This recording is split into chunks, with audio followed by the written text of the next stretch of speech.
इसमें 2-3 चीज़ें ऐसी हैं। एक तो मेरा अपना ड्रीम था to achieve this world championship. फिर ऑफ कोर्स जिसकी वजह से मैंने ये सारा मरहला गुज़ारा है। मतलब 79 में जो ये हादसा हुआ था, 28 नवंबर को मेरे बड़े भाई तोसम खान की डेथ हुई थी कोर्ट में।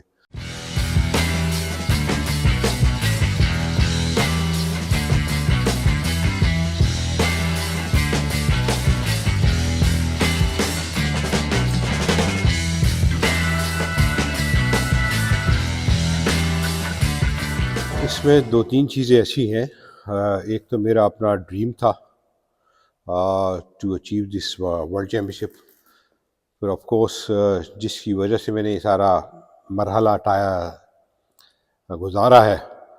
मतलब 79 में जो ये हादसा हुआ था, 28 नवंबर को मेरे बड़े भाई तोसम खान की डेथ हुई थी कोर्ट में।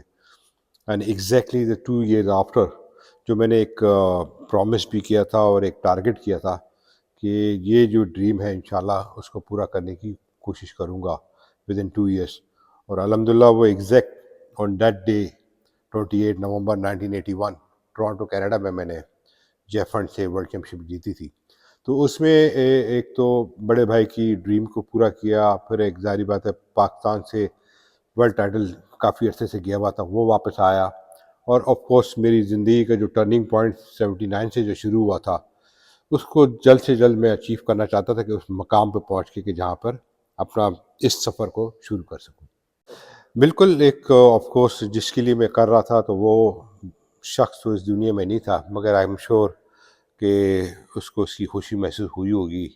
और जो हम बिलीव करते हैं, और मैं समझता हूँ कि अ, एक ज़िम्मेदारी थी मेरी अपनी। और ज़िम्मेदारी मेरी सिर्फ नहीं, पूरी फैमिली के लिए भी थी। और हम चाहते थे कि उस चीज़ को टर्न ओवर कर सकें। जो एक लॉस था, या ज़िंदगी का एक लॉस था, या फैमिली का एक लॉस था, उसको इसके साथ कॉम्पनसेट करना। वैसे तो खैर जाती है, मगर ये कि वो कहते हैं ना कि एक चीज़ जाती है एक चीज़ आती है। तो शायद यही मकसद होगा अल्लाह ताला का। जब मैंने 79 में वर्ल्ड चैम्पियनशिप जीती पहली दफ़ा, तो उस वक्त मुझे अंदाज़ा नहीं था, क्योंकि ये हादसा जो हुआ था वो 1 महीने के बाद हुआ था। तो उस वक्त ऐसे लगता था कि जैसे ये चीज़ बनाई गई है, और उस मरहले में मुझे आना था या उस मकाम पे मुझे आना, तो ऐसा लगता है जैसे एक पूरा सेटअप बना है। तो वो 2 साल का बड़ा सख्त पीरियड था। अ, मतलब मोटिवेशन भी काफ़ी मेरे को उससे मिली। और फिर कहते हैं ना कि लाइफ का जो उतराव चढ़ाव और जो टर्निंग पॉइंट था हर चीज़ के लिहाज से, वो आपको उस वक्त नज़र आ रहा था। रशीद भाई, इस वक्त तो देखें, जब मैं ये हादसा हुआ था तो मैंने 3-4 महीने स्क्वाश छोड़ दी थी, और मेरा बिल्कुल इसकी तरफ रुझान ही नहीं था, क्योंकि मैं इतना अपसेट हो गया था कि एक जिस तरह मेरा उनके साथ लगाव था, जिस तरह मेरी उनके साथ बॉन्डिंग, मोटिवेशंस, मेंटोर के हवाले से जो एक इंटरेक्ट था, वो एक चीज़ ख़त्म हो गई थी। तो मैंने ये सोचा था कि शायद स्क्वाश मैं दोबारा नहीं खेलूँगा। मगर ये मैं अपने ज़हन की बात कर रहा हूँ, उस वक़्त मैंने ये सोच लिया था। मगर 3 से 4 महीने के बाद जब मेरे बड़ों के साथ बैठक हुई, और फिर उन्होंने मुझसे पूछा कि फ्यूचर प्लान क्या है? तो मैंने वालिद साहब को साफ-साफ कह दिया था कि मैंने अब स्क्वाश नहीं खेलनी है, मैं अब कुछ और काम करूँगा। तो उन्होंने कहा, ये क्या वजह? उन्होंने कहा, फिर मैंने सारी चीज़ ये बताई, तो उन्होंने कहा कि देखो यार, ये चीज़ ज़िंदगी का एक हिस्सा होता है। किसी ने आना है, किसी ने जाना है। अल्लाह ताला ने ठीक है, हम मानते हैं कि उसको जल्दी ले गया, मगर ये उसी का ड्रीम था। तो उसके ड्रीम को चलो तुम अपना समझ के नहीं कर सकते, तो उसके लिए करो। तो 10 वाज़ द टर्निंग पॉइंट। और फिर वो दिमाग उस वक़्त मेरे ज़हन में ये बैठ गई बात कि ये चीज़ मैंने उसके लिए करना है। और फिर ज़ाहिर बात है, मैं अपने वालिदैन को भी देखता था, वो एक ज़ाहिर बात है कभी शो नहीं करते थे, मगर ऑफ़ कोर्स एक बड़ी औलाद हो, और फिर जिस तरह उनके साथ उसका प्यार था, तो वो मुझे रोज़ाना वो चीज़ वो नज़र आती थी। तो मेरी कोशिश थी कि उसको टर्न इंटू खुशीज़ में किसी तरह चेंज कर सकूँ। और ऑफ कोर्स यही एक वजह थी कि जहाँ पे ये एक ड्रीम था पूरी फैमिली का, उसका अगर मैं ये चीज़ अचीव कर लेता हूँ तो हो सकता है थोड़ी सी इसमें नरमी आ जाएगी। तो अल्हम्दुलिल्लाह ये एक टास्क था, और डिफ़िकल्ट टास्क था। मैं ये समझता हूँ कि 2 साल मुझे नहीं मालूम कि मैंने किस तरह मेहनत की है, मगर ये मुझे मालूम था कि मैं जुनूनी मेहनत कर रहा था। और कोई रेस्ट पीरियड का टाइम नहीं था, कोई और एक्टिविटीज़ नहीं थी, लॉट ऑफ सैक्रिफाइसिंग। मेरा सिर्फ फोकस अपनी ट्रेनिंग पे और कोर्ट, दैट्स ऑल। तो जब मैंने अपने आप को ग्रेजुअली इम्प्रूव करते हुए भी देखा, और फिर माशाल्लाह जिस तरह मेरी इम्प्रूवमेंट रैंकिंग में भी आई, मैचेस में भी आई, तो वो सब नज़र आ रहा था। और मैं हो सकता है उससे पहले भी कर जाता, मगर वो मौके उसी टाइम पे आए जो ऊपर वाले ने करवाना था। हर प्लेयर का एक ड्रीम होता है, जब वो स्क्वाश शुरू करता है उसके ड्रीम होता है कि ब्रिटिश ओपन खेले, ब्रिटिश ओपन जीते, वर्ल्ड ओपन खेले, वर्ल्ड ओपन जीते। तो ये एक ड्रीम होता है, और यही ड्रीम मैं उस वक्त से लेके चला था जब मैं जूनियर लेवल पे था। तो अल्हम्दुलिल्लाह मैं कहता हूँ ना कि मेरे लिए ये एक एडवांटेज ये था कि मैं बड़ी यंग एज में ये सारी चीज़ अचीव करता चला गया। और जब आपका ये ड्रीम पहला स्टेप पूरा होता है तो फिर आपको पता चलता है कि हाँ, मैं अब कहाँ खड़ा हूँ और अब मुझे और क्या करना चाहिए। और यही देखें, उस ड्रीम के साथ आपके दूसरे ड्रीम बनते चले जाते हैं। उसमें आप रिकॉर्ड भी बना लेते हैं। अब उस वक़्त मुझे याद है कि मैं जब सोचता था कि यार ये 8 ब्रिटिश ओपन मैंने जीतने हैं, तो उस वक़्त पहाड़ लगता था। मगर वो टाइम भी पूरा गुज़रा। इसी तरह वर्ल्ड ओपन में सोचता था कि यार पता नहीं कब तक चलेगा, मगर वो भी 6 साल मैंने किए, और इसके अलावा मैंने मेरे ख़्याल से 5 साल फाइनल और सेमीफाइनल खेले हुए। तो ये अगर आप रिकॉर्ड देखें वर्ल्ड ओपन का और ब्रिटिश ओपन का, लाइक 11 साल ब्रिटिश ओपन का फाइनल खेले हुए मैंने, और इसी तरह 11 साल वर्ल्ड ओपन के फाइनल खेले हुए।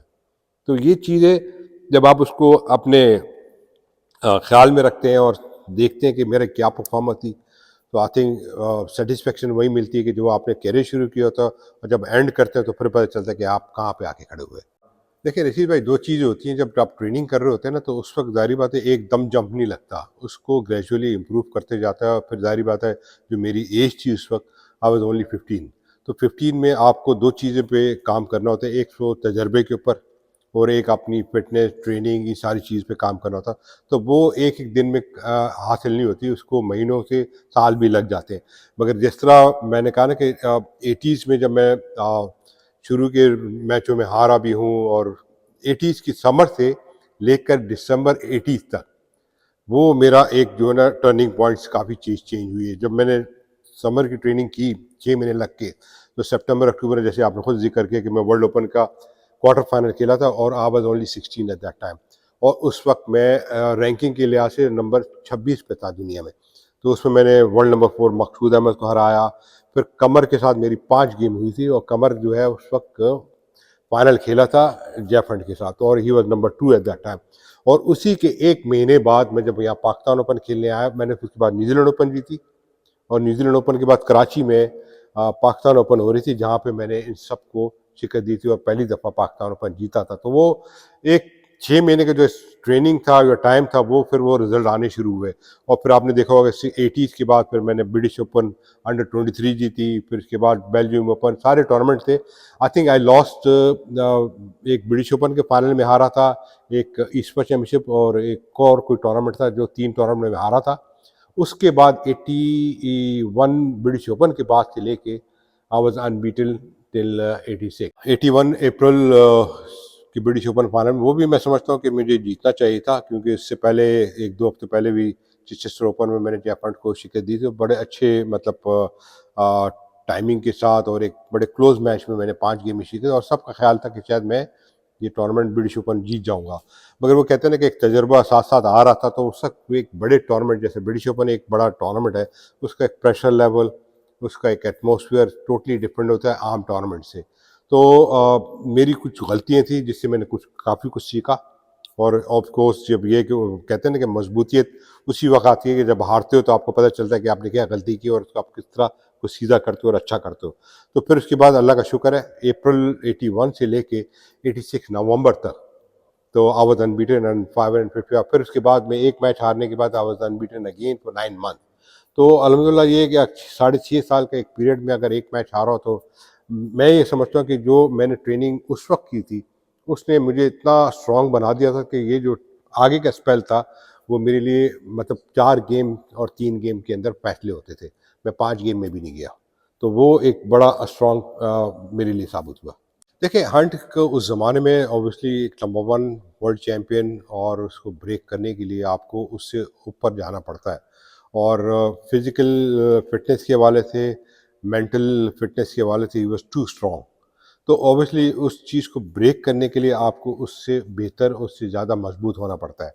और ये मेरी हमेशा शुरू से ही एक स्ट्रैटेजी थी कि इस तरह की चीज़ मैंने करनी है, कि जहाँ पे मैं उसके साथ कोर्ट के अंदर 2 से ढाई घंटे का मैच के लिए खड़ा हो सकूं, और वो भी उस फिटनेस लेवल पे कि जो शुरू से आखिर तक एक मेंटेन रहे। तो ऑब्वियसली मेरे पास एडवांटेज ये था कि I was young, he was मतलब 34 साल का था उस वक्त, 17 साल मुझसे बड़ा था। मगर ये है कि उसकी फ़िटनेस का म्यार और उसकी जो एक एक्सपीरियंस का जो कहते हैं कोर्ट के अंदर, इट वाज़ फ़िनोमेनल। और उसको उस वक़्त भी, अगर जब मैं नहीं आया था तो हमारे जितने भी दूसरे प्लेयर थे या जो भी उसके बाद खेल रहे थे, आधे घंटे से ज़्यादा मैच नहीं हो पाते थे। तो एक मेरा हमेशा टारगेट वही था। और ऑफ कोर्स जब उसको बीट करना है तो उससे आप बेहतर होना पड़ता है। तो वो चीज़ मैंने उस पे मैंने काम किया था। और अल्हम्दुलिल्लाह जब फ़िटनेस के हवाले से जो कहते हैं कि फिर मैं फ़िटनेस के मेयार पे उसके साथ पूरा खड़ा होता था। देखिए इस चीज़ के लिए मैं हमेशा ट्रेनिंग करता था और मैंने हमेशा बिलीव होता था फ़िज़िकल फ़िटनेस साइड पे। क्योंकि जब आप फिजिकल मतलब स्ट्रांग होते हैं, टांगों से स्ट्रांग होते हैं, तो आपकी हर चीज़ प्रॉपर काम कर रही होती है, चाहे वो टेक्निक के हवाले से, चाहे वो मेंटल हवाले से। और जो चीज़ भी आप प्लान करते हैं किसी भी प्लेयर के साथ, तो ज़ाहिर बात है इस चीज़ों में आपको स्ट्रांग होना पड़ता है। और स्क्वाश जो है हमेशा फिटनेस पे डिपेंड करती है। मैं बिलीव करता हूँ at least 60 to 70% you need a fitness.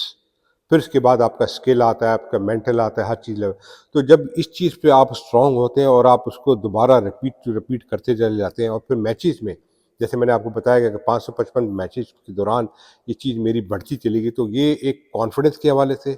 और फिर हर प्लेयर को अगर रिपीट वो चीज़ कर रहा हूँ, तो फिर उनके लिए भी नेगेटिव में जा रहा होता था और मेरे लिए पॉजिटिव में जा रहा होता था। तो इस हवाले से मैंने, अच्छा एक कोर्ट में ये होता था कि मैं कभी इस चीज़ को नहीं सोचता था कि यार कोर्ट में आज हारूँगा या जीतूँगा। एज़ लॉन्ग जो मेरी ट्रेनिंग मैंने जितनी की है, मैं 8-8 घंटे ट्रेनिंग करता था। अगर वो ट्रेनिंग को कन्वर्ट करके इनटू मैचेस में करूँ, तो ऑफ़ कोर्स मेरे ये मालूम था कि रिज़ल्ट कुछ बेहतर आएगा।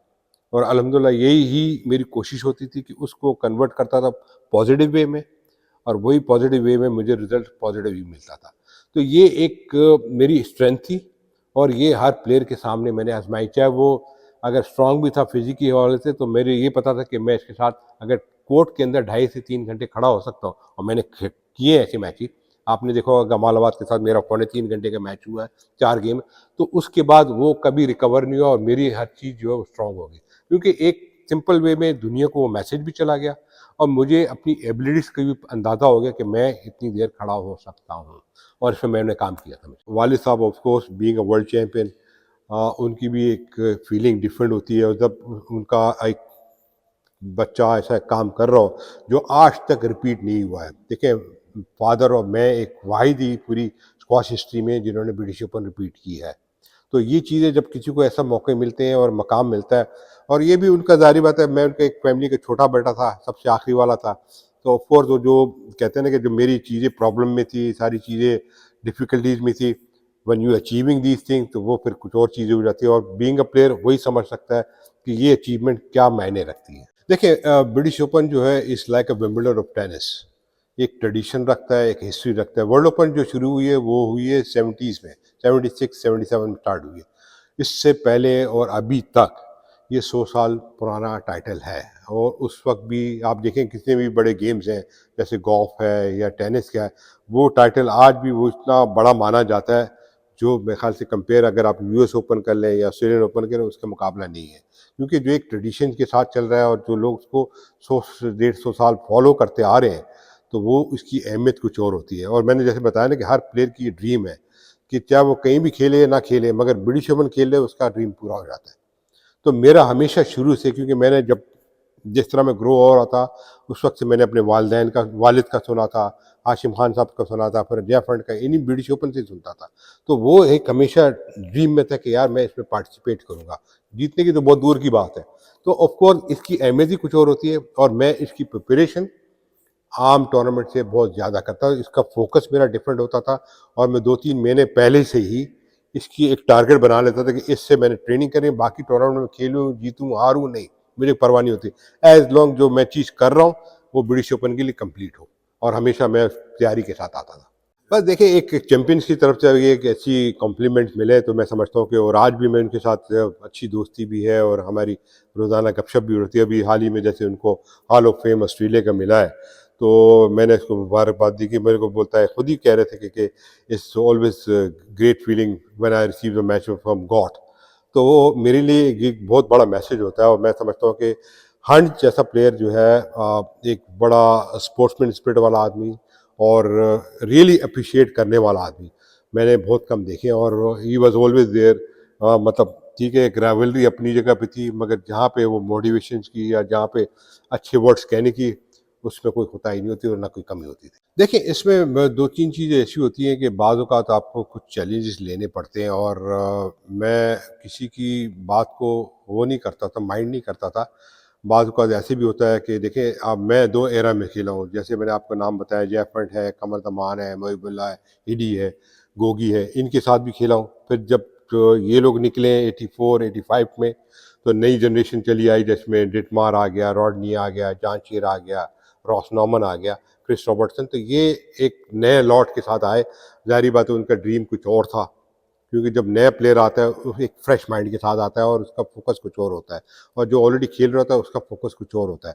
मगर ये चीज़ें मैं कभी इस चीज़ को अगेन नहीं लेता था, मगर ऑब्वियसली उसके हिसाब से मैं ट्रेनिंग भी करता रहा। और जो बाज़ औक़ात प्लेयर या लोग कहते थे कि he is of now, he is finish now, तो ये मैं हमेशा चैलेंज लेके करता था और प्रूव करता था, और अल्हम्दुलिल्लाह ये हमेशा मैंने टारगेट के साथ, क्योंकि मेरे को अपनी एबिलिटीज़ पे भरोसा था, अपनी ट्रेनिंग पे भरोसा था, और जब अगर मैं उस सिंसियरिटी के साथ, उस मेहनत के साथ, उस डिसिप्लिन के साथ करता था, तो रिज़ल्ट सामने आ जाता था। जैसे बाद औक़ात मुझे याद है, एक 88 ब्रिटिश ओपन और वर्ल्ड ओपन एक साथ, और फिर 90s में 89, 90s और 91 में भी लोगों ने ऑफ कर दिया था। मगर उसमें आपने देखा होगा कि मैंने काफ़ी टूर्नामेंट नहीं जीते, मगर ये ब्रिटिश ओपन का रिकॉर्ड मेरा चलता रहा। तो ये चीज़ें मैं हमेशा उसको चैलेंज लेके चलता था, और अल्हम्दुलिल्लाह अपने चीज़ों पे मुझे काफ़ी भरोसा आता था।